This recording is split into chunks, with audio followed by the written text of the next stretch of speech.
Tes peintures paraissent sereines lorsqu'elles sont cernées. Est-ce une forme de l'insularité? Alors effectivement, on pourrait se poser cette question justement sur la notion de frontière, de cerne, ouais, c'est une très bonne question. Je vous remercie de m'avoir posé. Alors, j'ai une série de toiles là-bas qui sont en cours, et je vis chaque fois sur chacune de mes toiles ou de mes dessins une aventure complète, c'est-à-dire que je ne sais pas où je vais, je vais comme ça, comme je parlais de pulsion tout à l'heure, je vais chercher en moi les sensations que je traduis avec plus ou moins de connexion, c'est-à-dire que j'arrive plus ou moins à être dans cette relation. Et quand ça ne fonctionne pas, je marque des temps plus lents ou des temps d'arrêt et je repars dans cette... Et je me dis que tout le temps que ça fait écho en moi, ça va. Donc c'est périlleux parce que comme je n'ai pas une stratégie avec une méthodologie très précise, il y a des choses qui se sont installées avec le temps et qui sont pour moi...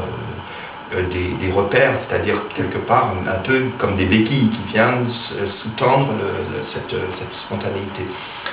Et comme je parlais tout à l'heure d'abolir ces frontières, en fait, là, en ce moment, je fais cette tentative, c'est-à-dire que quand je travaille à l'encre avec des médiums très très fluides, j'éclate les frontières, et puis après je me débrouille pour réintégrer en fait ce travail, cette fluidité dans cette énergie d'ensemble. Et c'est ce que je tente de faire dans la peinture là-bas. C'est pour ça qu'il y a des éclaboussures, il y a des explosions, il y a des choses qui sont des tonalités qui sont plus organiques et des tonalités dans des gris bleus et des choses qui viennent se jouer en contraste coloré.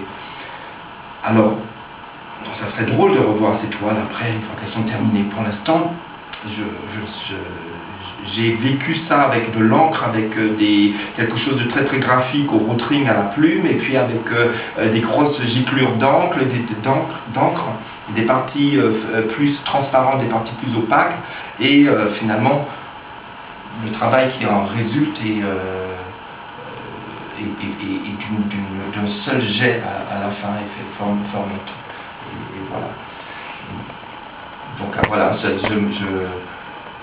ne sais pas si je réponds à ça. Ah oui, à l'insularité, tiens, intéressant.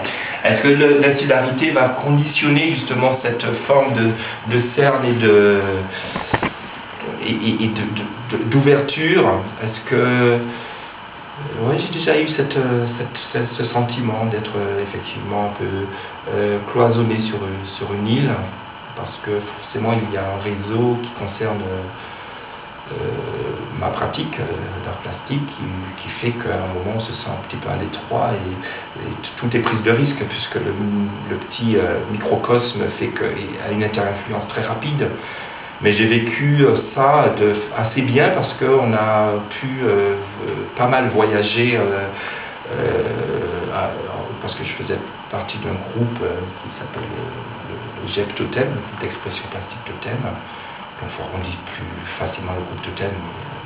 Donc on partait jusqu'à Trinidad Tobago, en passant par Barbade, Guadeloupe, etc. pour exposer. Puis même dans une petite île où j'ai vécu quand même 16 ans, on faisait tellement d'animations culturelles à droite à gauche en faisant des expositions itinérantes qu'on découvrait encore des lieux inconnus sur ce tout petit territoire. Et je me dis qu'on a quand même ce besoin effectivement d'ouverture, mais on a aussi tellement de choses qui viennent à nous.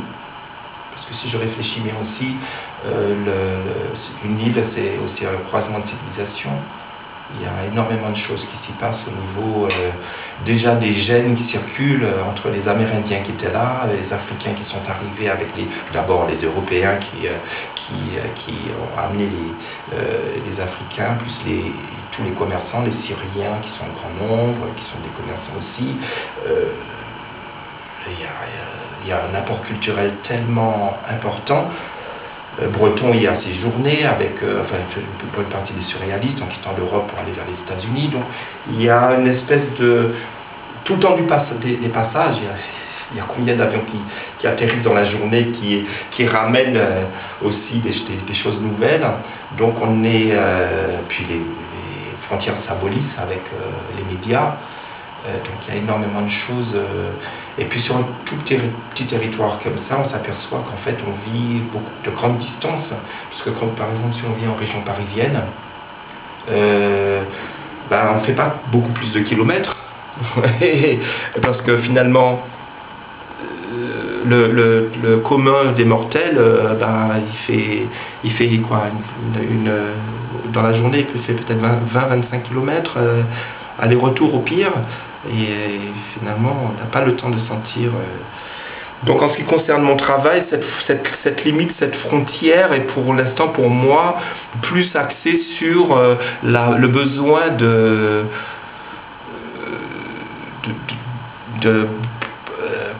traduire cette énergie, l'énergie vitale, plus que de cerner un territoire. Je vis moins mon travail comme un espace topologique. Pour moi, c'est plus une surface de projection.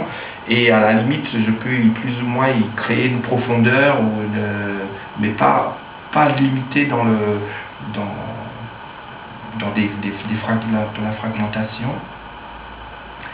Alors voilà, je crois que c'est à peu près ça. Si je me sens bien, c'est ce qui me vient comme...